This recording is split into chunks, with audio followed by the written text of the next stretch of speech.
As a new parent, diapers and onesies are a given. But what about the rest of the baby gear? And how do you keep it from taking over your house, blowing your budget, and feeling bad about the impact on the environment? When we moved from Seattle to Japan, I was nearly 6 months pregnant. And I had some difficult choices to make about what to buy in the States and what I would wait to get in Japan, especially because I didn't know where or how I would get it. Ultimately, this move so close to our due date meant that I didn't really have options and I had to stick to the basics, instead of getting swept up in the marketing hype of all the baby extras. But in hindsight, this was probably for the best because once I met my awake and alert and sleepless baby, I was ready to pay any amount of money to any product that would get me a little bit more sleep. Even though now, as a postpartum doula, I see that these things rarely live up to their promises. Hello, I'm Patricia, and I am a postpartum doula and sleep counselor, and I help new parents prepare for life with their babies. In this video, I run through my best advice for you around baby gear. What to get for yourself, for your baby, and for your recovery, and what I think is overhyped and unnecessary. All right, so let's talk about essential gear for new parents, and we'll start with sleep essentials. Firstly, you need to set up a safe sleep space. This means a firm, flat mattress without toys, blankets, or bumpers for your baby's safety. Whether you choose a crib, a bassinet, or a co-sleeper, ensure that it meets the safety standards to prevent sudden infant death syndrome, or SIDS. When considering what you really need, a safe sleep space should be at the top of your list of essential baby gear. Number 2, swaddle blankets. These are indispensable for helping your baby feel secure and sleep better. Plus, swaddle blankets can also be repurposed later as window shades on road trips or for snuggling on cozy movie nights. I still use the ones we got for my baby girl for various purposes around the house. And number 3, a white noise machine. One like the Hatch Rest nightlight with white noise is super useful for creating a consistent sleep environment.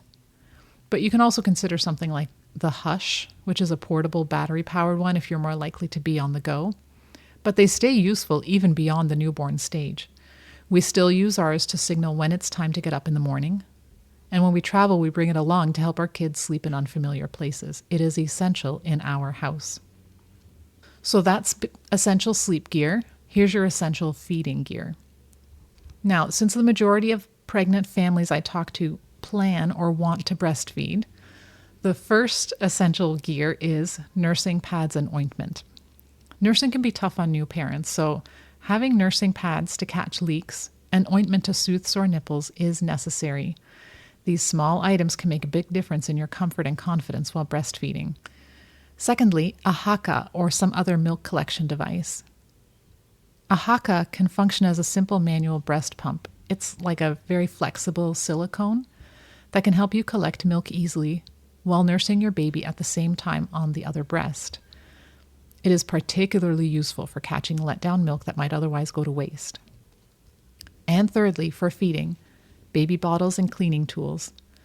Even if you plan to primarily breastfeed, having a few baby bottles on hand can be useful for feeding pumped milk or for occasional formula feeding. And while not essential, having dedicated brushes and a drying rack can also be useful, especially if you plan to share feeding responsibilities. All right, on to diapering essentials. Of course, at the top of this list is diapers and wipes. Whether you choose cloth or disposable diapers, having an ample supply is a must. Stash small collections of diapers upstairs, downstairs, in your diaper bag, and in the car, and you will never be left empty-handed. And truly, you can never have too many wipes. Even long after your baby is out of diapers, wipes are still useful for cleaning sticky hands and faces, and strollers, and steering wheels. Ask me how I know. Secondly, for diapering, wet bags, and I'm going to put some up on the screen right now.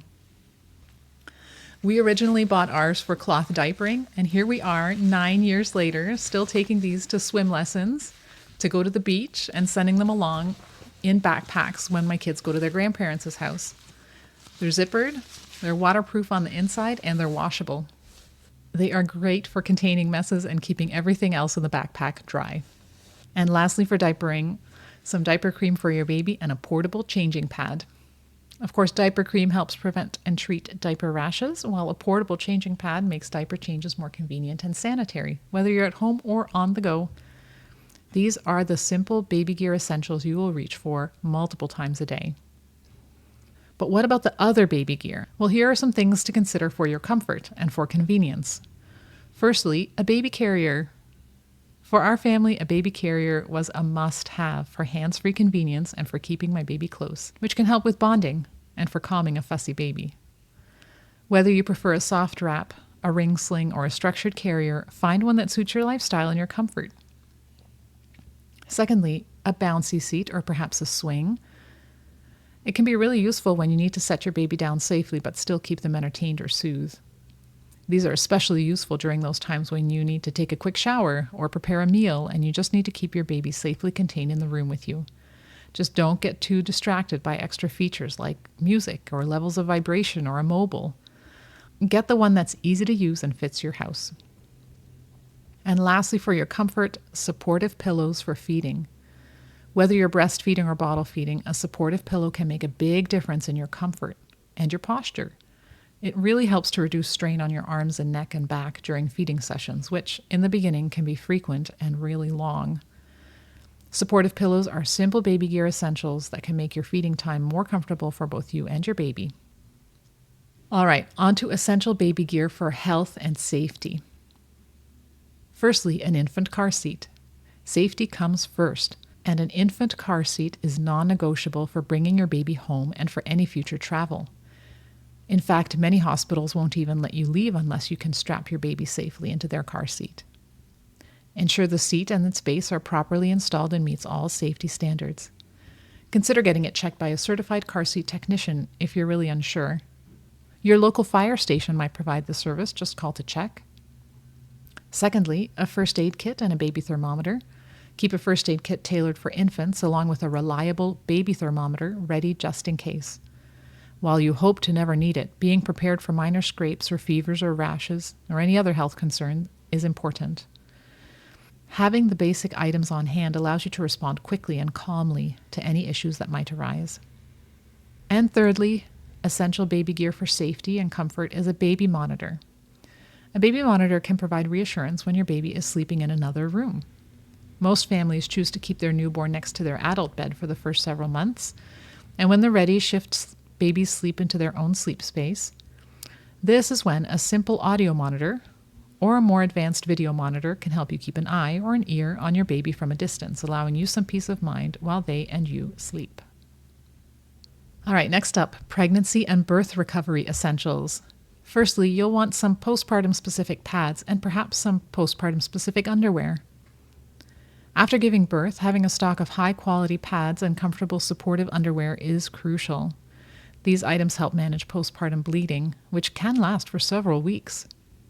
Many new parents find that disposable mesh underwear provided by hospitals are convenient for the early days, but investing in a few pairs of postpartum specific underwear can offer better comfort and support. Ask your providers at your next prenatal appointment what they will provide for you to go home so that you can supplement as needed. Secondly, perineal care. Healing after a vaginal birth takes time, and having the right tools can make a big difference. A perineal spray, witch hazel pads, like the Tux brand, and a peri bottle can help soothe and clean the area, promoting faster healing. Some people also swear by cold packs or padsicles to reduce swelling and discomfort. These are simple items that you can DIY for a comfortable recovery. Thirdly, nipple cream and breast care. If you're breastfeeding, nipple cream is essential to have on hand from day one. Cracked or sore nipples are common in the early stages of breastfeeding, and a good lanolin-based or plant-based nipple cream can provide much-needed relief. Silverettes may also be a useful option for you, so look into those. And additionally, breast pads, whether disposable or reusable, are handy to manage leaks and protect your clothing. Number 4 for your recovery, a supportive belly wrap. Some new parents find that a belly wrap or a postpartum support belt can help them feel more secure and supported as their core heals after birth. These wraps can provide gentle compression, which some people find helpful for stabilizing their core and easing any pain. Definitely consider adding a belly wrap to your postpartum care kit if this is one of your concerns. And lastly, comfortable clothing. In the days and weeks following birth, comfort is key. Loose, soft clothing that doesn't put pressure on sensitive areas is ideal. Nursing-specific bras and tops that make breastfeeding more convenient are also important to have on hand. The goal is to choose items that allow you to focus on your recovery and your baby without feeling restricted or uncomfortable. Simple, comfortable clothing is essential for making your postpartum experience more manageable. All right, and now we're up to overhyped baby gear. Here's what I think you could do without. Number 1, wipe warmers. Wipe warmers are a popular gifting item that many new parents think they need, but they often fall short of expectations. While the idea of a warm wipe seems comforting, the reality is that wipes work just as well at room temperature. Warmers can dry out the wipes, and they require regular maintenance, and you'll need to find an outlet nearby to plug it in. Once the initial novelty wears off, most parents find they can easily do without this gadget. In terms of essential baby gear, wipe warmers do not quite make the cut. Number 2, fancy baby clothes. Now, it is completely understandable that you want to dress your baby in beautiful clothes, especially when everything is so tiny and so adorable. However, it is important to remember that every piece of clothing that you get needs to be washed and dried and stored. And also, babies are notorious for spitting up, for drooling, for diaper blowouts. And so anything that you have that requires extra care when washing will only introduce extra stress in the 4th trimester. Simple baby clothes, like cotton onesies and sleepers, are much more practical and less stressful. Number 3, in overhyped baby gear, bottle warmers. Bottle warmers can seem like a convenient solution for heating cold milk, but they often don't offer a significant advantage over traditional methods like warming a bottle in a bowl of warm water. They can be bulky, they take up valuable counter space, and they require a plug to work, which isn't always convenient when you're on the go. For many parents, the extra gadget ends up being more of a hassle than a help, and they don't even save that much time. This is an example of baby gear you might be able to skip in favor of simpler methods. Number 4, high-end baby monitors and safety monitors. Especially those that promise to track your baby's breathing or heart rate sound really appealing for your peace of mind. However, these monitors can produce false alarms, especially when parents are just learning to interpret their baby's normal and often noisy sleep patterns. Many babies are naturally noisy, snorty, and irregular breathers, which is not necessarily a sign of distress. Instead of offering reassurance, these monitors can lead to sleepless nights for parents worried by unnecessary alerts. This is an example of baby gear that overpromises safety but might not deliver the peace of mind that you're looking for.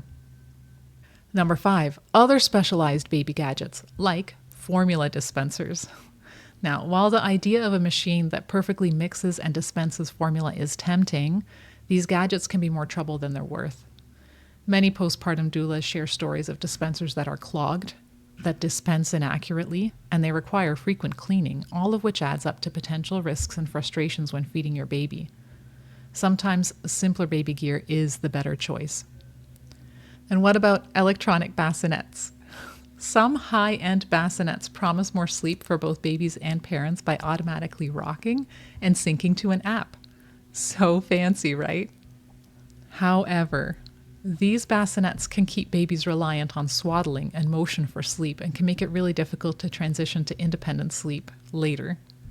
Additionally, the hefty price tag and need for constant monitoring via an app, plus an outlet to plug it into, can add unnecessary stress. In the end, a simpler sleep solution might be more effective and less stressful. Number 6, in overhyped baby gear, baby swings. Baby swings can be lifesavers in small doses, but they often promise more than they can deliver. While they can soothe some babies temporarily, other babies may not respond well to the motion. Additionally, swings take up a lot of space, and they can be pricey, and they're only useful for a limited time before your baby outgrows them. Plus, over-reliance on swings can also make it harder for babies to settle into quiet moods without constant movement. This is one of those baby gear items that might be better to borrow temporarily or skip altogether. Number 7, stimulating floor gyms. Floor gyms with lots of hanging toys and lights and sounds are marketed as essential for your baby's development, but they can be totally overstimulating. Simple play mats with fewer distractions are often just as engaging and allow babies to focus on exploring their environment at their own pace.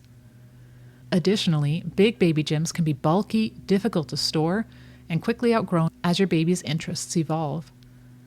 When considering essential baby gear, simpler options are often more beneficial.